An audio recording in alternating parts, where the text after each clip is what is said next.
Feliz sábado, igreja. Que a graça, a paz do nosso Deus, que excede todo o entendimento, esteja no nosso coração. Juntos, quando nós adoramos a Deus, parece que um fogo se acende entre nós. Quando nós cantávamos sobre a volta de Jesus, eu ali, cabeça baixa, comecei a chorar, as lágrimas vieram. Quando eu levantei a cabeça, percebi que algumas outras pessoas estavam emocionadas também. É a promessa que movimenta o nosso coração. É por essa promessa que nós estamos aqui. E como é bom sabermos que Jesus vai voltar. Que o nosso fim não é neste mundo. Que nós temos algo bem melhor que está nos esperando. Abra sua Bíblia, Hebreus capítulo 10. Vamos meditar juntos na palavra de Deus, Hebreus capítulo 10. Hebreus 10, 37. 10, 37. Abra sua Bíblia. Com sua Bíblia aberta, coloque a sua mão sobre o texto que nós vamos ler. E peça ao Espírito Santo que fale ao seu coração através desse texto. Peça ao Espírito Santo que fale com você.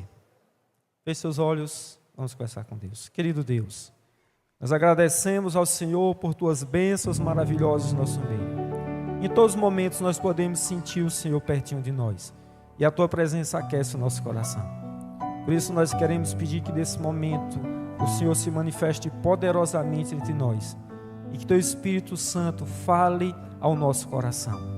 E que ao sairmos daqui, possamos sair com o coração aquecido, com a certeza que tivemos um encontro maravilhoso contigo.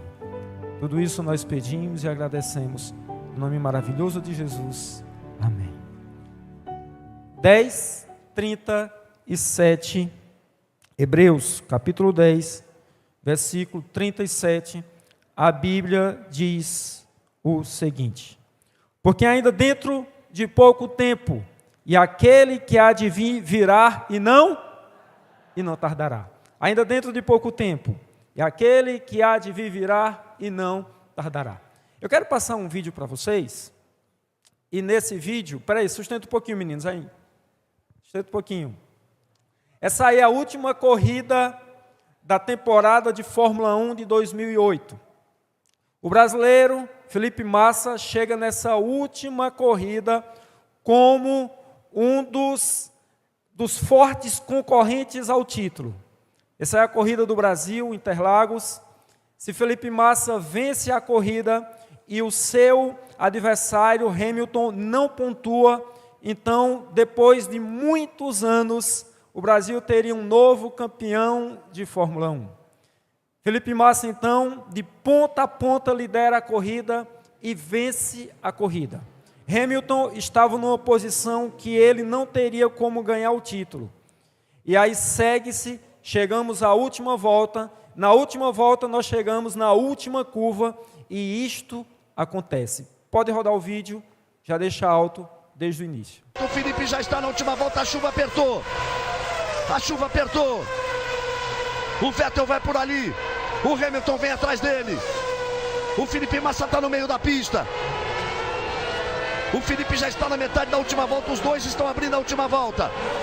O Hamilton tem que tentar tudo nessa última volta. O Vettel tem que tentar se segurar à frente dele. Aí eles vêm pela reta oposta. Cadê o Felipe Massa? Era a hora do desenho. Tá aí o Felipe Massa. Tá aí o Felipe Massa. Ele tem que fazer a parte dele. Ele tem que segurar o carro na pista. Ele vem na volta final. O Hamilton vem no desespero. Eles vão pro laranjinha. O Vettel vai colocar um carro entre ele e o Hamilton. Ele contorna o laranjinha. Segura Vettel, segura Vettel, segura Vettel.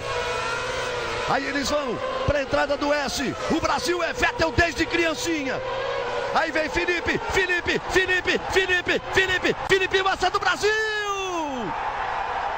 Ele vence e fez a parte dele. Agora esperar no misto. Restam 3 curvas. O Hamilton é o sexto. Eles vão no mergulho. Passou o Glock. O Vettel passou. Cadê o Glock? Cadê o Glock? Cadê o Glock? Cadê o Glock? E o Glock não aguentou e não resistiu. na última curva. Na última curva.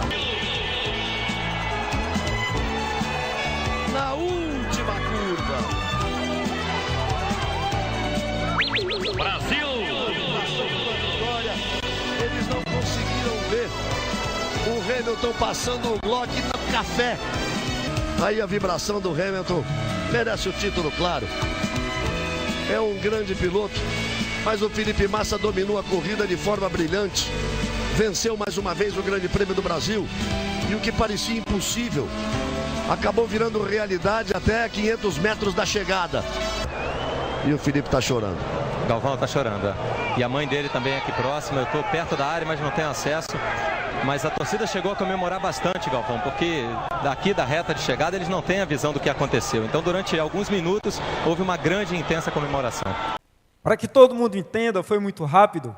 Felipe Massa vence a corrida e o seu adversário, que até então não estava pontuando, passa pelo outro na última curva, pontua e aí ultrapassa ele no campeonato e vence o campeonato. Na última curva. O que mais doeu no Felipe Massa não foi ter perdido o campeonato. Ele já perdeu muitos outros campeonatos. Na verdade, ele nunca chegou a ser campeão. Mas esse especialmente foi doloroso para ele. Porque ele sentiu o gosto da vitória. Felipe Massa, ele sentiu o gosto o que era ser campeão do mundo de Fórmula 1. A torcida do Brasil comemorou, ele já estava com aquela bandeira que lembrava Ayrton Senna, a festa já estava armada. Ele chegou a saber, por poucos momentos, o que era ser campeão mundial de Fórmula 1. E na última curva, ele perdeu. Na última curva. Quando eu vi essa história, somada ao texto que nós acabamos de ler, eu lembro muito do último acampamento do povo de Israel. 430 anos já havia se passado, desde que Deus dera a promessa a Abraão, de que o povo de Israel finalmente teria a sua casa.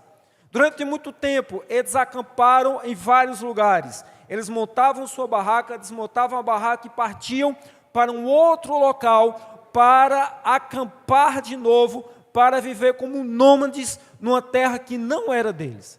Mas finalmente, eles estavam saindo do Egito para a terra que era deles. E o povo de Israel passou por muitas experiências com Deus, Eles passaram pelo Egito, saíram do Egito em meio às pragas.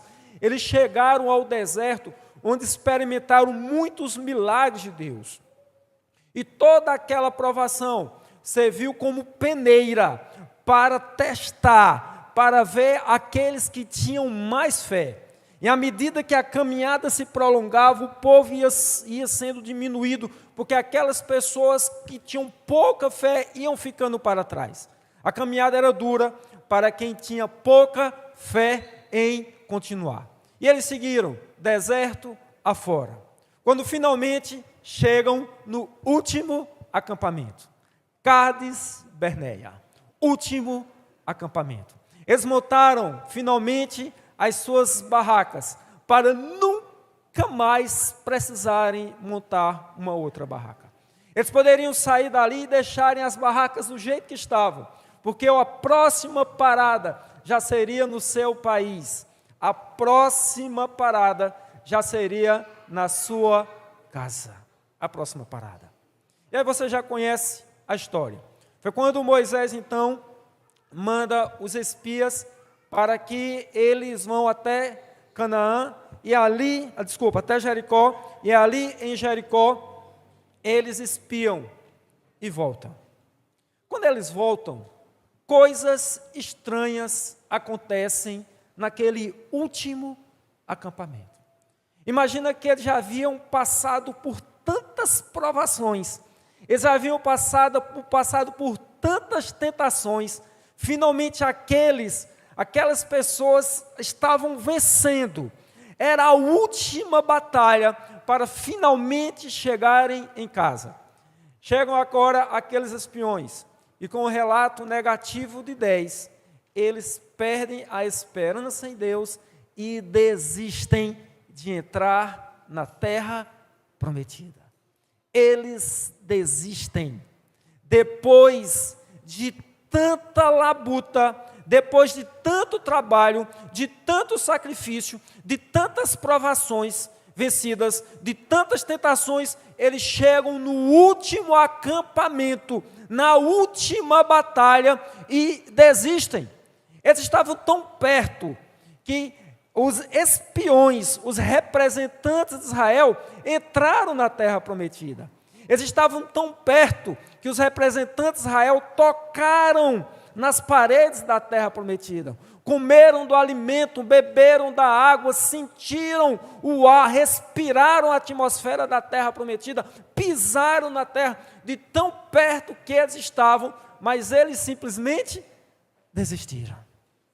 No último, poderiam ter desistido em qualquer momento, mas desistiram justamente no último. Como é que se desiste de algo já alcançando este algo? Já alcançando esse algo. Imagina agora comigo, casamento. Imagina aí. Quem aqui está namorando? Tiver as mãos aqui, dos namorandos.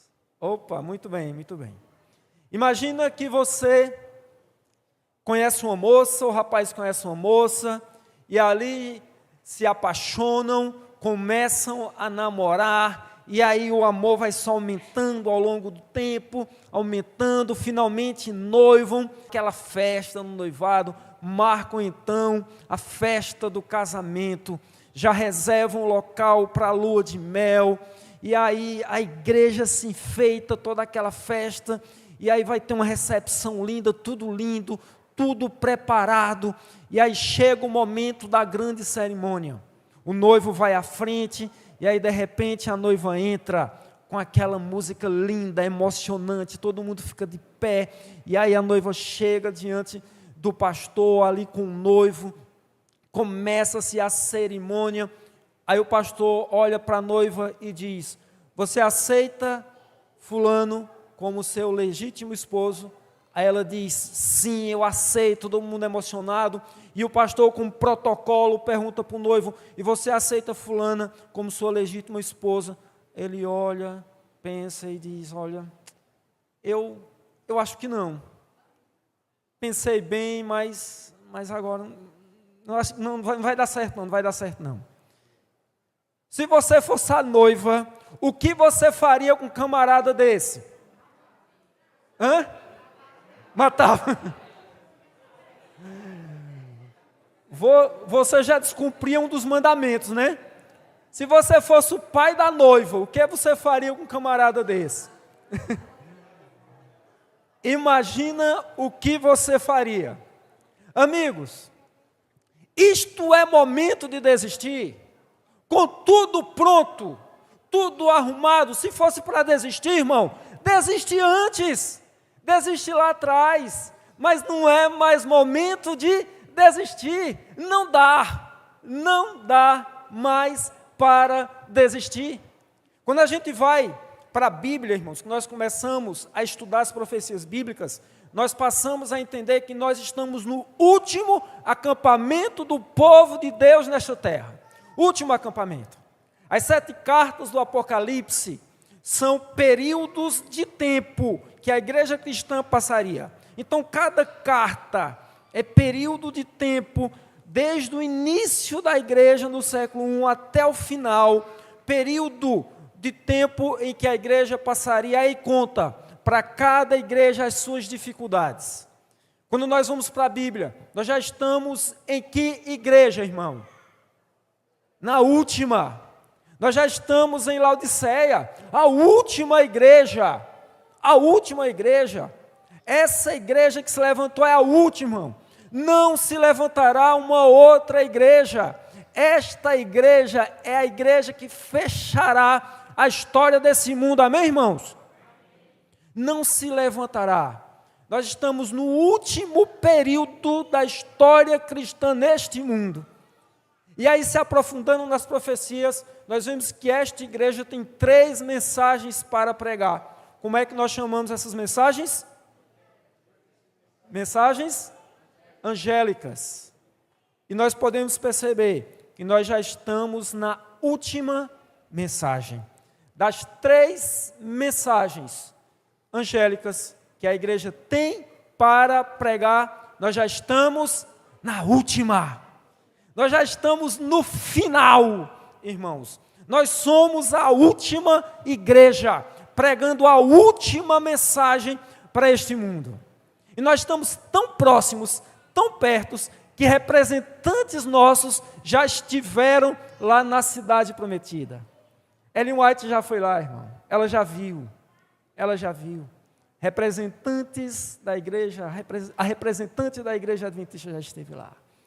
Ela viu, ela sentiu o cheiro, ela pôde ver as cores da cidade santa, de tão próximo que nós estamos, de tão perto que nós estamos. Mas ela diz, irmãos, que no último acampamento do povo de Israel, coisas estranhas acontecerão. Coisas estranhas acontecerão. No último acampamento, coisas estranhas acontecerão. E ela diz, próximo ao fim da história da terra, Satanás atuará com todo o seu poder, da mesma maneira e com as mesmas tentações com que tentou o antigo Israel, justamente antes de entrarem na terra prometida. Da mesma forma que Satanás fez tudo para que aquele povo não entrasse na terra prometida, ele fará com você. Ele fará tudo para que você desista de entrar na terra prometida, tudo. Ele colocará pessoas na tua vida para que você desista. Ele colocará situações, circunstâncias para que você desista. Ele colocará até oportunidades, armadilhas transviadas, armadilhas disfarçadas de oportunidades para que você desista. Tudo. Ele fará tudo para que você desista de entrar na terra prometida. Justamente, faltando um passo para que você entre. E ele fará tudo para você desistir. Seja sincero com você, irmão. Quais são as lutas que Satanás tem trazido até a tua vida? Para algumas pessoas, Satanás tem trazido um tempo de refrigério. E o tempo de refrigério é perigoso. O tempo de abundância é perigosa, porque nós não sentimos falta de nada. E no tempo da abundância nós não desejamos com tanta ardência a volta de Jesus. Para muitos, como nós bem sabemos, Satanás tem usado a dor para duvidarmos do amor de Deus, para em algum momento negarmos no nosso coração o amor e a atuação de Deus na nossa vida. Pessoas que parecem ser tão boas na tua vida, mas que na realidade a cada palavra que fala e a cada atitude estão te afastando de Deus. Tudo isso são planos e artimanhas de Satanás para tirar você do céu. Eu sempre me perguntei assim, por que será que o povo de Israel desistiu? Irmão, foi uma geração inteira. Foram mais de 2 milhões de pessoas que saíram do Egito para apenas 2 pessoas entrarem. O que é que estava por trás de um fracasso de uma geração inteira? Por que eles não conseguiram? O que é que aconteceu? Qual o motivo? E aí muitos motivos são apresentados, nós falamos sobre falta de fé, nós falamos sobre duvidar, muitas outras coisas. Só que Ellen White diz exatamente o motivo que fez com que aquelas pessoas não entrassem na terra prometida. Fizesse com que aquelas pessoas desistissem de entrar na terra prometida. E ela diz o seguinte: foi com relutância que muitos deixaram o lugar em que por tanto tempo estiveram acampados. Tinham vindo quase a considerá-lo, o deserto, como sua morada. Qual foi o problema, irmão? O problema é que o povo de Israel ficou tanto tempo no deserto, que eles chegaram a considerar o deserto a sua casa. Se habituaram com o deserto. Eles gostaram da comida do deserto. Eles gostaram, irmão, da temperatura do deserto. Eles gostaram das roupas que vestiam no deserto. Os vizinhos do deserto. As amizades do deserto. Se habituaram. O deserto passou agora a ser a casa deles. A casa deles. No coração de muitos, eles não precisavam mais de uma terra, porque eles já estavam na terra deles. Eu quero fazer uma pergunta para você. Eu quero que você pense um pouquinho, pelo menos um pouquinho, antes de responder esta pergunta. Pensa um pouquinho, tá? Não sobe tua mão automaticamente não, pensa só um pouquinho, só um pouquinho. Se o mesmo anjo que apareceu para Elias, para levar Elias para o céu, aparecesse para você hoje à noite, umas 7 horas da noite, e dissesse para você assim: eu vim do céu e amanhã eu vou levar você para o céu.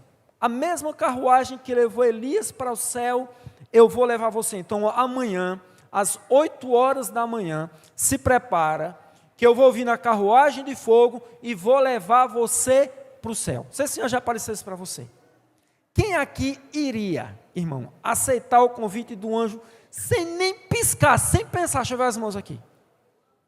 Sem piscar. O anjo vai levar para o céu, eu quero ir para o céu. Quem aqui? Muito bem, baixa a mão aí você.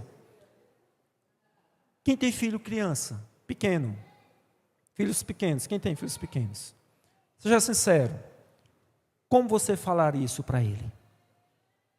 Como você diria para o seu filho que você está indo para o céu, que vocês vão se despedir e nunca mais vocês vão se ver, a não ser se ele for para o céu quando Jesus voltar?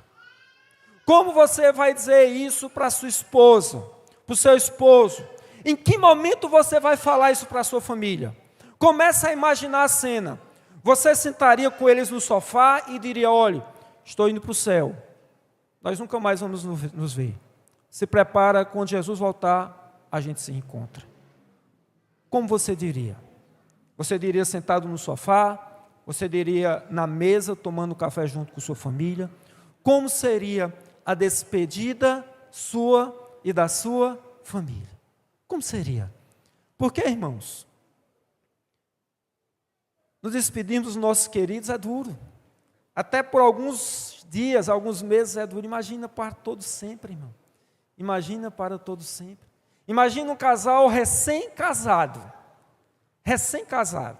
O casal está ali, irmão, fazendo aquela festa e se apaixonou e namorou e fez todos os planos e construíram casas juntos e fizeram todos aquela festa, aquela coisa linda. Aí o anjo aparece para um deles e diz assim: olha, você não vai ficar casado com sua esposa, com seu esposo, você não vai ter nem noite de núpcia, porque você vai para o céu. Quem aqui aceitaria, irmão? Nós aceitamos? É assim, irmãos? É assim? Agora imagina, irmão, que você passa na faculdade, aquele emprego que você sempre quis, sabe, aquele curso que você sempre quis e você está feliz. Foram noites sem dormir, você estudando, se dedicando ao teu sonho. Você passa na faculdade, você vai entrar segunda, no domingo o anjo aparece para você e diz: vamos para o céu. Larga tudo e vamos para o céu. Agora imagina, irmão, que finalmente você começa a trabalhar aquele emprego que você sempre desejou. Você ganha bem, você trabalha em algo que dá prazer, algo que você ama. Finalmente você vai assumir o seu emprego. Aí pouquinho antes de você assumir, um dia antes de você assumir, o anjo olha para você e diz: deixa esse emprego para lá, vamos para o céu. É fácil, irmão? Está sendo fácil ou não? A mão ainda levanta com toda a rapidez, a mão ainda sobe com rapidez. Imagina depois que você constrói a sua casa dos sonhos, irmão. Anos construindo a casa, mobilando a casa, aquela coisa linda, e você não quer entrar na casa antes de fazer um culto de consagração na casa, e você prepara ali para a casa tudo pronto, para o culto, a igreja todinha vai. Quando a gente vai, que você vai fazer o culto para começar, o anjo diz, olha, deixa a tua casa para lá, vamos para o céu. Eu quero levar você para o céu. Ainda é fácil? Ainda é fácil levantar as mãos, irmãos, e dizer, eu quero ir para o céu, me leva para o céu? É fácil? Não é fácil não, irmão. Agora imagina um mendigo. Não tem família, não tem onde comer, não tem onde beber, não tem onde dormir. O anjo aparece para ele e diz, amanhã eu vou levar você para o céu. O que é que o mendigo diz? Amanhã não, irmão. Eu quero ir quando? Agora. O que é que ele tem a perder? Nada. Ele não tem nada a perder. Não, amanhã não. Até amanhã eu vou passar fome, vou passar sede, vou passar frio. Não, eu quero ir agora. Quero ir agora. Agora, imagina, camarada, 101 anos de idade. Você nem pergunta mais como vai. Já pergunta onde dói. Todo tipo de doença, está igual eu, a coluna arrebentada. Todo tipo de doença. O anjo chega para ele e diz assim, quer ir para o céu? Ele faz um cálculo na sua cabeça. Qual é a resposta? Sim. Vamos agora. Por que, irmão? Calculou que viveu, calculou o que resta para viver? Vou para o céu. Quero ir para o céu. Mas, irmão, quando não temos nada para perder, o céu é desejável. Mas quando somos jovens, fortes, bonitos, inteligentes, quando estamos lutando pela vida, o presente está bom e o futuro figura-se ser melhor ainda. Ai, não é fácil, irmão. Não é fácil. Não é fácil ir para o céu. Sabe por que não é fácil ir para o céu, irmão? Porque nós consideramos esse mundo a nossa casa. Nós consideramos esse deserto onde nós pisamos a nossa casa, irmãos. Nós já estamos habituados nesse deserto. Nós gostamos das roupas que vestimos nesse deserto, irmãos. Nós gostamos do iFood que nós recebemos em casa nesse deserto. Nós gostamos da Netflix, irmão. Já imaginou feriadão? Netflix, você largado ali, ó, na sua casa, comendo e assistindo Netflix o dia inteiro. Nós gostamos, irmãos, disso. Nós gostamos deste mundo, nós já consideramos esse mundo, esse deserto, a nossa morada, irmão. Nós já consideramos esse deserto a nossa morada. E o que a Bíblia diz, irmão? Onde está o teu tesouro? Aí está o teu coração. Onde é que está o teu tesouro, irmão? Onde é que está o teu tesouro? Teu coração vibra quando fala do céu. Você se alegra, o coração aquece quando fala da volta de Jesus. Ou você tem muitas coisas nesse deserto que você perderia se Jesus voltasse. Deserto não é morada de ninguém. Deserto não é terra de ninguém. Irmão, não é terra de ninguém. Eu gosto muito dessa frase, que diz o seguinte, Timothy Kelly. Todo mundo tem algo que se perder, não vai mais querer saber da própria vida. Isto é o que você adora. Todo mundo tem algo na nossa vida, irmão. Se nós perdermos aquele algo, por mais precioso que seja, nós perdemos todo o sentido de existir. Isso é o seu Deus. Isto é o seu Deus. Mas me deixa falar um pouco da dinâmica do deserto, irmão. No deserto acontecem algumas coisas que não acontecem em mais lugar nenhum. É próprio e exclusivo do deserto.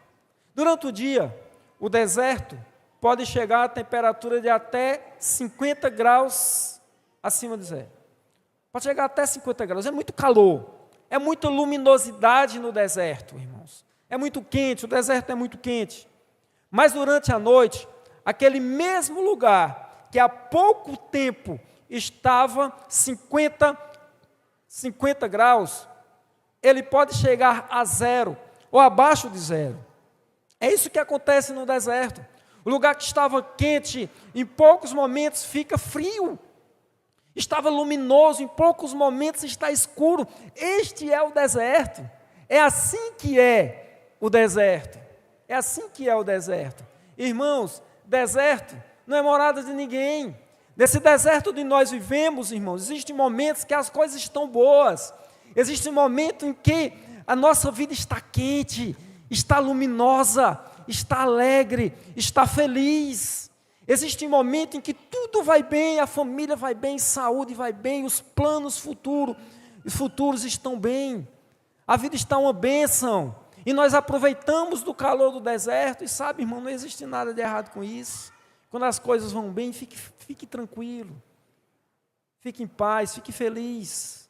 O presente que Deus está lhe dando. Mas saiba de uma coisa, irmão. De uma hora para outra, a tua vida que está boa pode desabar. Os nossos sonhos ruem, os nossos castelos caem. Esta é a dinâmica do deserto.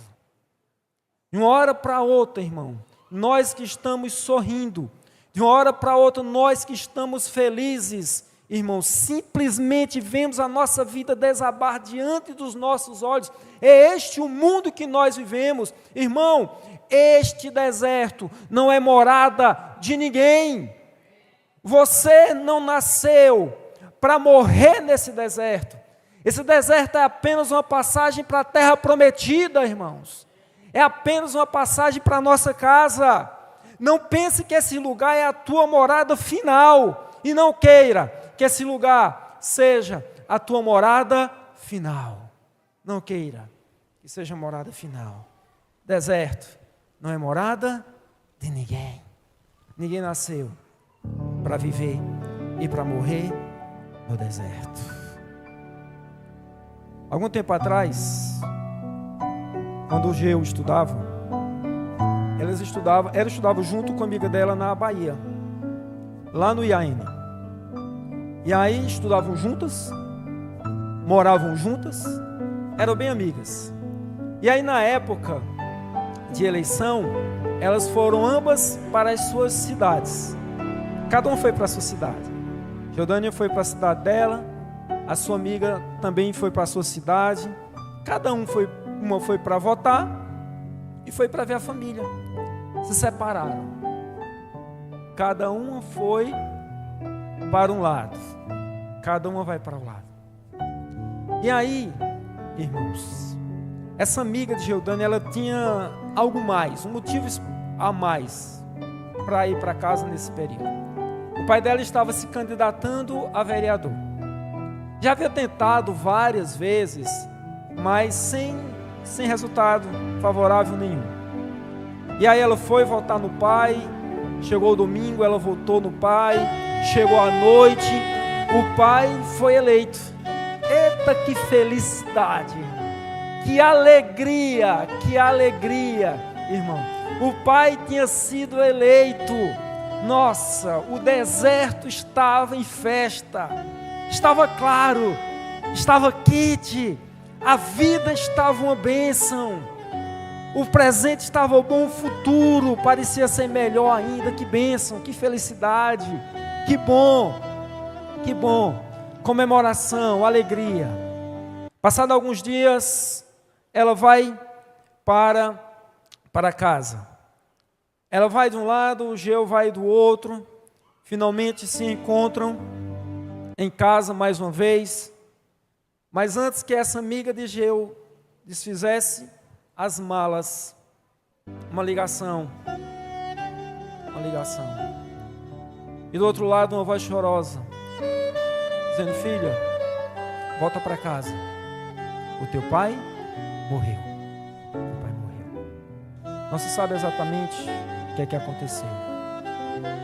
E aí uma mala que nem tinha sido desfeita foi outra vez fechada. Geudânia acompanha até a sua casa. Ela não tinha condição disso. É assim o deserto. É assim a nossa vida, irmão. É assim a nossa passagem por aqui. E o momento está tudo feliz, tudo alegre. Quando aquela amiga de Geu deixou a sua casa, ela deixou tudo bem. Ela deixou, irmão, a família feliz. Ela deixou, irmão, tudo andando direitinho, certinho, de acordo com o combinado. Mas esse deserto é traiçoeiro, irmão. Esse deserto nos causa dor. Não queira ficar nesse deserto. Esse deserto não é a tua morada. Não queira ficar neste deserto. Deserto não é morada de ninguém. De uma hora para outra, a tristeza e a felicidade chegou na vida daquela moça. Mas sabe outra coisa que me chama a atenção nessa história? É que aquele homem, ele foi eleito. Chegou uma eleição e ele foi eleito.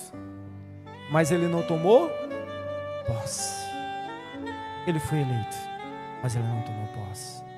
Quando eu olho daqui, irmão, eu vejo uma igreja cheia de pessoas eleitas. Amém, irmãos? Eleitas para a salvação. Qualquer pessoa que você colocar, irmão, os olhos quando você sair aqui da igreja, você vai estar colocando os olhos numa pessoa que foi eleita para a salvação. Petrolina inteira foi eleita para a salvação.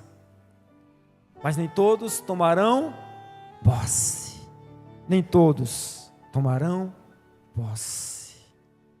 É bem verdade, irmãos, que muitos já fizeram a caminhada.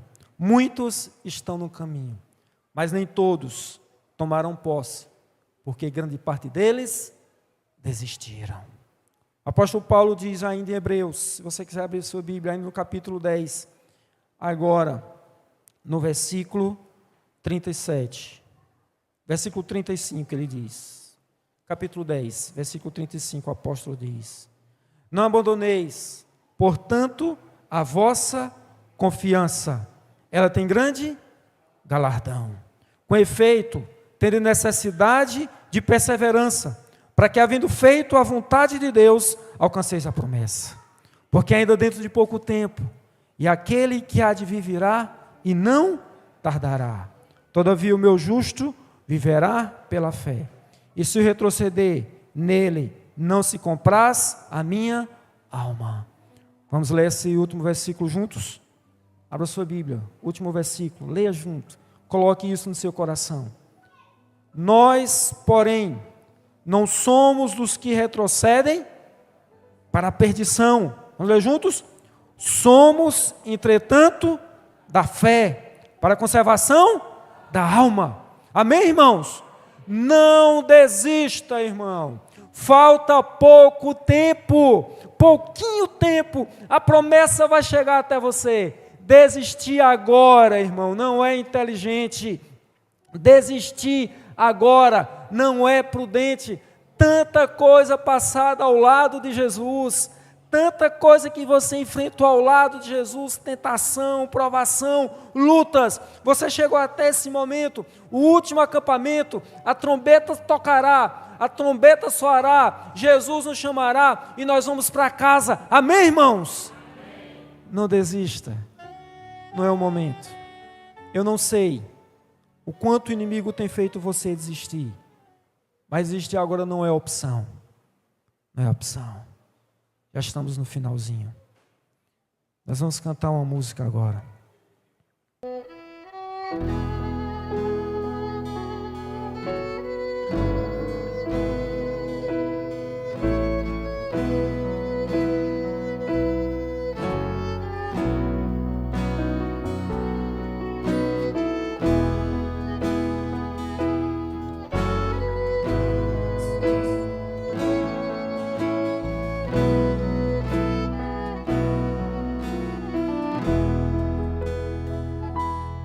Mais um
pouco, filho. É só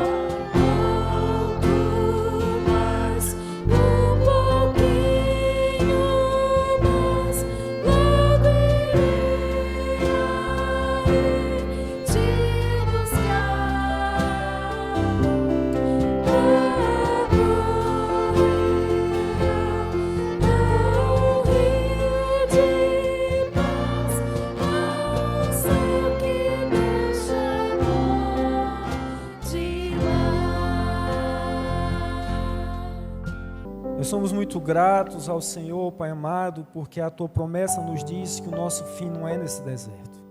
Pai amado, esse deserto é apenas uma passagem. É apenas, Senhor Deus, uma via de acesso para a terra prometida. Nós queremos ir para casa, Deus. Nós queremos ir para o céu. E pedimos ao Senhor que nos ajude, que não nos deixe ser enganados pelos momentos de sol do deserto. Que não nos deixe ser iludidos, Senhor Deus, pelos momentos felizes que passamos aqui na terra. Por mais que devemos aproveitar esses momentos felizes de paz que nós temos aqui, nós temos que ter a certeza, Senhor Deus, que de uma hora para outra esse deserto fica escuro e frio. E no momento que fica frio, Senhor Deus, é quando damos de conta de que aqui não é a nossa casa. Por isso nós pedimos, Senhor Deus, que o Senhor nos conduza para o lar. Pai amado, cada um aqui está passando por dificuldades diferentes. Alguns aqui, Senhor Deus, estão nos momentos ensolarados.